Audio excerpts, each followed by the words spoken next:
कालचा जो निकाल भारतीय जनता पक्षाचे सध्याचे पुढारी सध्याचे म्हणतो मी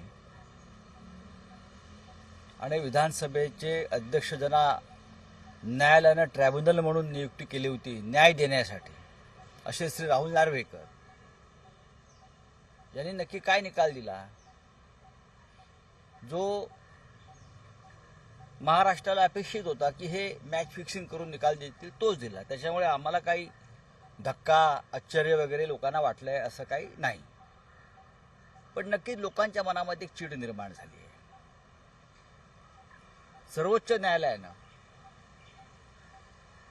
विधानसभा अध्यक्षांवर जबाबदारी दिली होती ट्रायब्युनलची, न्याय करण्याची, न्याय देण्याची, आणि या ट्रायब्युनलनं म्हणजे राहुल नार्वेकर यांनी शिंदे गटाचे वकील म्हणून अमृत नोनी आर्थो प्लस ये एक प्रूवन फॉर्मूला है। इसमें मौजूद नोनी फल के गुण और आयुर्वेदिक जड़ी बूटियां शरीर को जरूरी पोषक तत्व देने के साथ साथ हड्डियों और जोड़ों के घिसने, उनमें होने वाले सूजन और दर्द को रोकने में मदद करता है। दर्द मुक्त जीवन के लिए अमृत नोनी ऑर्थो प्लस काम केलं।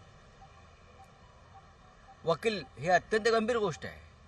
आपण जर संपूर्ण निकालपत्र पाहिलं असेल ते ज्या पद्धतीनं वाचत होते तर ते advocate Narwekar pleading for mister Shinde and his group, Shinde यांच्या फुटलेल्या गटासाठी वकिली करावी अशा पद्धतीनं काल त्यांचं निकालपत्राचं वाचन सुरू होतं। ते निकालपत्र त्या पद्धतीचं होतं, ते न्यायमूर्तीचं किंवा ट्रायब्युनलचं निकालपत्र नव्हतं, तर एका बेईमान गटाची वकिली, चोरांची वकिली करावी, लफंग्यांची वकिली करावी, पाकिटमारांची वकिली करावी अशा पद्धतीने ते निकालपत्राचं वाचन करत होते। त्यांनी जे आक्षेप नोंदवलेले आहेत आणि ज्या आधारावर त्यांनी जे निकाल दिलेले आहेत असं म्हणतात ते 2018ची घटना वगैरे वगैरे वगैरे हे सपशेल झूट आहे। प्रत्येक डॉक्युमेंट्स, प्रत्येक कागदपत्र, प्रत्येक पुरावा त्यांच्या समोर ठेवलेला आहे आणि सर्वोच्च न्यायालयातही ठेवलेला आहे आणि त्याच आधारावर सर्वोच्च न्यायालयानं तेव्हा सांगितलं की भरत गोगावले यांची प्रतोत्पत्ती केलेली निवड चुकीची आहे, अवैध आहे। सर्वोच्च न्यायालयानं सांगितलं शिंदे यांची गटनेतेपदी झालेली निवड चुकीची आहे, हे सर्वोच्च न्यायालय सांगते आहे। Chief justice Dhananjay Chandrachud, governor तेव्हाचे जे भारतीय जनता पक्षाचे वकील होते राजभवनात, त्यांनी जी केलेली कारवाई बहुमतासंदर्भात त्यांनी घेतलेल्या भूमिका या अनावश्यक आहेत हे या देशाचं सर्वोच्च न्यायालय सांगितलं। ते त्यांच्या समोर पुरावे असल्यामुळेच सांगितलं, पण सर्वोच्च न्यायालयाला खोटं ठरवण्याचा प्रकार महाराष्ट्रामध्ये भारतीय जनता पक्षानं केला।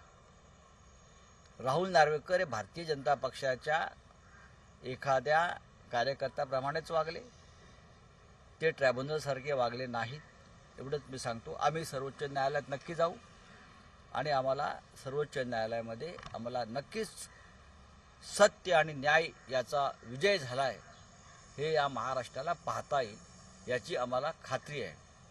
कालच्या निर्णयानंतर अनेक प्रश्न निर्माण झाले। हे बेईमान गटाचे लोक फटाके वाजवत आहेत, काय रस्त्यावरून नाचतायत, त्यांनी त्यांच्या अंतरात्म्याला विचारावं निर्णय खरा की खोटा आणि निर्णय यावा यासाठी काय काय उपद्व्याप करण्यात आले, कसे आले। हां, पण आम्हाला त्याची चिंता नाही, आमची बाजू सत्य आणि न्यायाची आहे, आम्ही लढू। शिवसेना अशा संकटातून तावून सुलाखून बाहेर पडलेली आहे आणि उजळून निघालेली आहे। यावेळेलाही तसंच वेगळं होणार नाही। एकनाथ शिंदेंनी प्रतिक्रिया दिलेली आहे याच संदर्भामध्ये की घराणेशाहीचा अंत यामध्ये झाला आणि दुसरीकडे पक्ष हे स्वतःची खासगी मालमत्ता म्हणून ते चालवत होते। मग आता काय चाललंय त्यांचा गटाची, मग एकनाथ ते घराणेशाहीचा काय अंत झाला म्हणतात, मग श्रीकांत शिंदे त्यांचा मुलगा नाही का? सिद्ध करा नाही म्हणून। श्रीकांत शिंदेची ओळख त्यांच्या मतदारसंघामध्ये सुरुवातीच्या काळात माझा मुलगा म्हणूनच मत द्या मागितलं ना. काय योगदान होते त्यांच्या मुलाचं पक्षामध्ये आणि मतदारसंघात?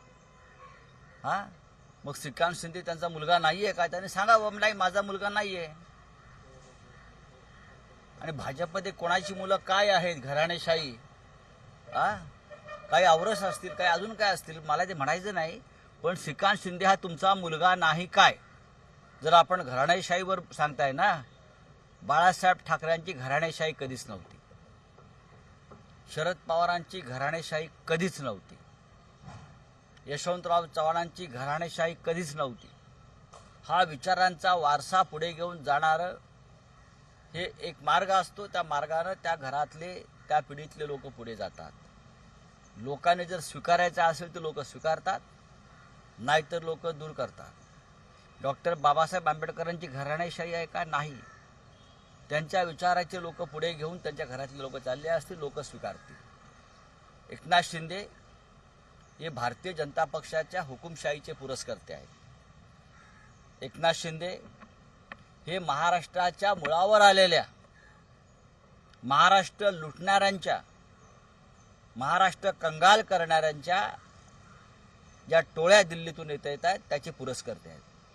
त्यांनी शिवसेनेवर न बोललेलं बरं. बाळासाहेब ठाकरे यांची शिवसेना दिल्लीच्या गुजराती लॉबीला इतिहास जमा करण्याची त्यांची योजना आहे, पण ते शक्य नाही.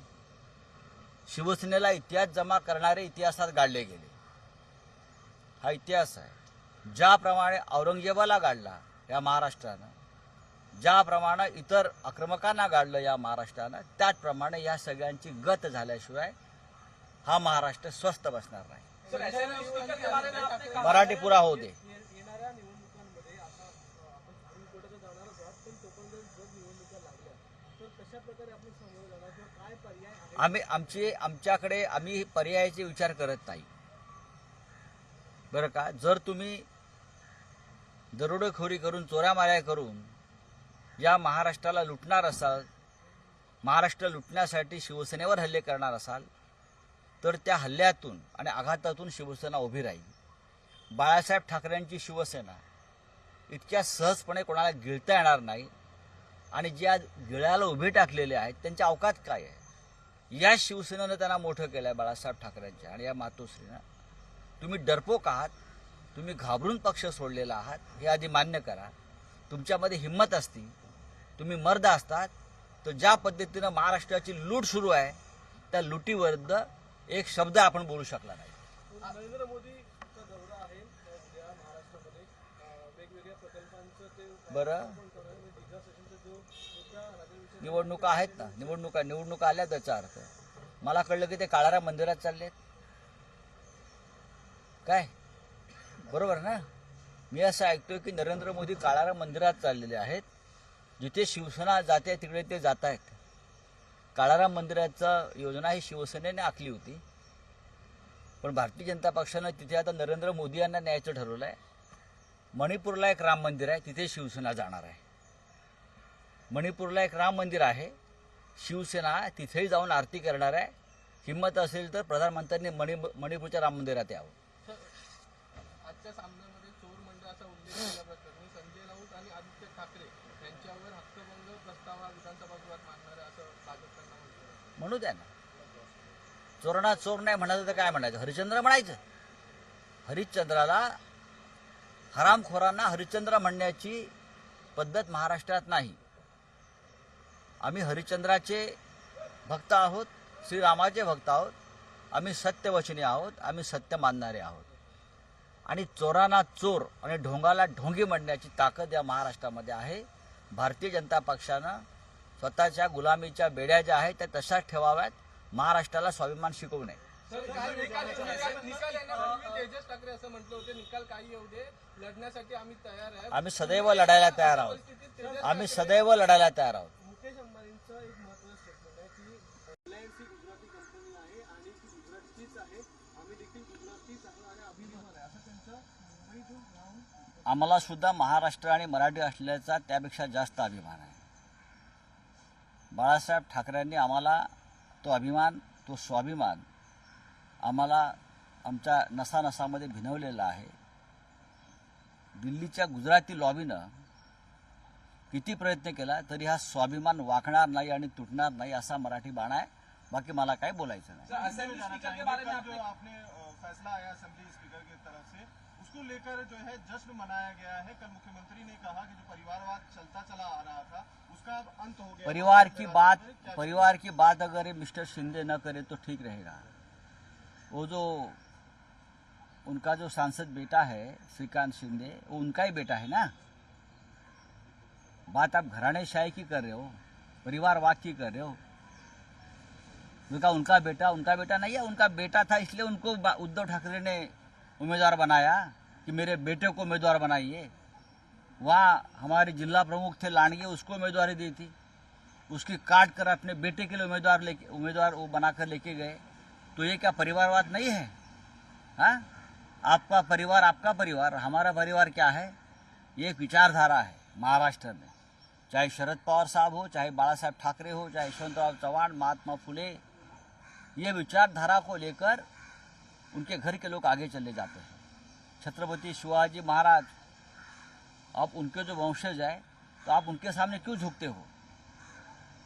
ये क्या परिवारवाद है क्या? विचारधारा का ये एक प्रवाह होता है. उनको क्या मालूम है विचारधारा क्या है? इतने गुलाम है बीजेपी के. सर, आपने कहा कि असेंबली स्पीकर कल वकील की तरह काम कर रहे थे शिंदे गठ के लिए. Yes. जिस तरह से वो डिक्टेट कर रहे थे, क्या कहना चाहिए? मैं यही कहूँगा, क्या कहूँगा, सुप्रीम कोर्ट ने असेंबली स्पीकर के ऊपर एक जिम्मेदारी दी थी कि आप एज ए ट्राइब्यूनल काम करिए, न्याय देने का काम करिए. लेकिन असेंबली स्पीकर जो हमारे हैं, जो बीजेपी के नेता है, पहले शिवसेना में थे, फिर और राष्ट्रवादी कांग्रेस पार्टी में चले गए. बहुत से पार्टी वो घूमकर अब बीजेपी में है. वो अब ट्राइब्यूनल बनाया सुप्रीम कोर्ट ने. तुमको कहा था सुप्रीम कोर्ट ने कि आप ट्राइब्यूनल का काम करिए, लेकिन उसने बेईमान जो गुट है शिंदे का, उनके वकील के रूप में काम किया. वो उनके लिए वकीली कर रहे थे. तो न्याय कैसा मिलेगा और सत्य कहाँ आएगा सामने? सर, हक की बात कर रहे हैं, जिस तरह से आपके बयान आए और क्या? ठाकरे के बयान आए स्पीकर के खिलाफ, तो कह रहे मैं स्पीकर के खिलाफ नहीं बोल रहा हूँ, मैं ट्राइब्यूनल के खिलाफ बोल रहा हूँ. सर विशेषाधिकार हनन मैं ट्राइब्यूनल के खिलाफ बोल रहा हूँ कि ट्राइब्यूनल अगर गलत है तो ट्राइब्यूनल को गलत बोलूंगा मैं.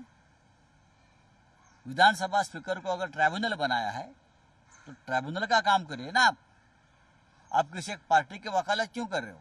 विशेषाधिकार हनन के ले आने की बात की जा रही है. सर असेंबली में ये कहा जा रहा है कि स्पीकर के दिए हुए फैसले का जो है अपमान कर रहे हैं. मैं स्पीकर का फैसले का बात नहीं कर रहा हूँ, मैं ट्राइब्यूनल के फैसले का बात कर रहा हूँ. स्पीकर भारतीय जनता पार्टी का नेता होता है, वो है क्या नहीं बताइए. स्पीकर निपक्ष होता है, इंडिपेंडेंट होता है, लेकिन ये चित्र आज नहीं है.